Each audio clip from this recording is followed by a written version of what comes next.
नमस्कार, मी दादासाहेब नील, स्वरांजली फास्ट न्यूजमध्ये आपलं हार्दिक स्वागत. शास्त्रीनगरमध्ये अचानक महापालिका आयुक्त दाखल, कर्मचाऱ्यांची उडाली तारांबळ. आता तरी समस्या होणार का दूर? शहर मध्यचे युवक काँग्रेस अध्यक्ष वाहिद विजापुरे यांनी दिलं होतं निवेदन आणि केला होता पाठपुरावा.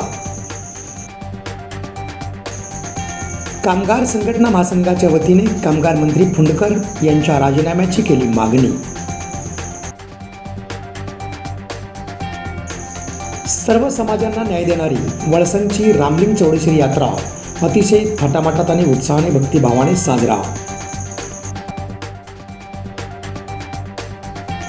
सोलापूर स्पिरिच्युअल ट्रस्टतर्फे स्वर्गीय महेश कोटे यांना ध्यानांजली कार्यक्रम संपन्न करण्यात आला. शिवसेना उद्धव बाळासाहेब ठाकरे पक्षाचे तालुका प्रमुख अक्कलकोट तालुका प्रमुख आनंद बुक्कानुरे यांनी भाजी विक्रेत्यांना दिला न्याय आणि पालिका प्रशासनाची केली खरडपट्टी. उजनी धरण इतिहासात प्रथमच मे महिन्यात 1% आले प्लसमध्ये. पाणी साठ्यामध्ये तब्बल 7% झाली वाढ.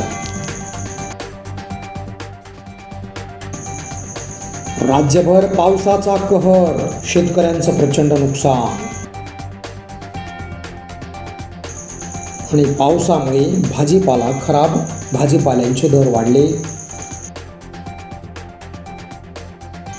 मोहोळच्या सुसज्ज बसस्थानकासाठी 10 कोटीची आमदार राजू खरे यांनी केली परिवहन मंत्र्याकडे मागणी. याबरोबरच हे बातमीपत्र संपलं. नमस्कार.